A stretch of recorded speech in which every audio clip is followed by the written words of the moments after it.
তাই যেখানে উপনির্বাচন হবে সেখানেই নির্বাচন করবো। এই কারণে আমি আরেকটা জিনিস প্রমাণ করতে চাই, আওয়ামী লীগের আমলে আমি নির্বাচন করার টাইমে মার খাইছি না, হাঁক মারছে না, তারপরে ভোটে ব্যালট ছিনে নিয়ে গেছে না।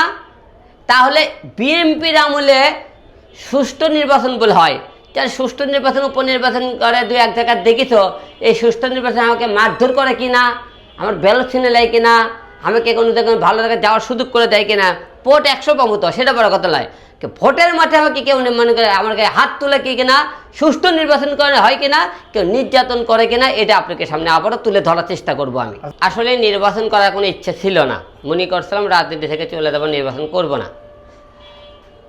গত 5 বার জাতীয় সংসদ নির্বাচন করেছি, 2 বার পাশ করেছি, 2 বার করিনি। একবার মনে করি প্রার্থীটা লাস্ট পর্যায়ে মনে করি আমজনতা থেকে দাঁড়াইছিলাম, সেটা প্রার্থীটা বাতিল করে হাইকোর্ট থেকে রায় নিয়ে আসার পরে করিনি। এখন প্রশ্ন হলো যে গত আওয়ামী লীগ সরকার যখন দেশে ক্ষমতায় ছিল, আমি মার খাচ্ছি, রাজপথে ছিলাম, ছাত্র আন্দোলনের মধ্যে আমি ছিলাম কিনা আপনি প্রত্যেকটা ফুটেজ আপনারা আমার নাম দিয়ে দেখবেন আমি ছিলাম কিনা। ছাত্র আন্দোলনেও ছিলাম, যেখানে মনে করেন আওয়ামী লীগের এমপি মন্ত্রী যে কোনো লোক দেশের অন্যায় অত্যাচার করছে তাদের বিরুদ্ধে কথাবার্তা করছে, মার খাচ্ছে, লাঞ্ছিত হচ্ছে, তার বিনিময়ে এই দেশের সরকার আমাকে কিছুই দিল না। যখন নির্বাচন আওয়ামী লীগের বিরুদ্ধে নির্বাচন করছি, বিএনপির লোকেরা কথা হ্যাঁ আছি, তুমি নির্বাচন করো, আমরা আছি, ভোট দেবো, এটাই গঠন। কিন্তু এই যে আমি যে কয়টা বার নির্বাচন মার খেলাম, লাঞ্ছিত হইলাম, নির্যাতিত হইলাম, কত কি হইলাম, এই দেশে সরকারের কি চোখত পড়েনি? আলমকে দেশের জন্য কিছুই করেনি। 2 দিনা ধরে রাজনীতিতে যাচ্ছে, তারা দেশের সরকারের সফর সঙ্গী হয়। যে সময় দেখবেন যারা আবার করছে, নির্বাচনে দাঁড়ানোর পর ফেল করছে, সরকার তাদের একটা না একটা পদ দিয়েছে। সরকারের কি আমার একটা টাকাকে চোখত পড়েনি? আওয়ামী লীগ সরকার যখন নির্যাতন করলো, যখন ভোট চুরি করলো, সেই ভোটগুলো ধরলাম, মার খেলাম, দেশে আল জাজিরা বিবিধ সারা ওয়ার্ল্ডে মানুষের প্রমাণ করে দিলাম এই আওয়ামী লীগ ভোট ডাকাতি করতেছে, এই ডাকাতি ধরলাম দেখে আমি মার খেলাম না। কই আপনি তার তো কিছু, এই সরকার কোনো কিছু করেনি।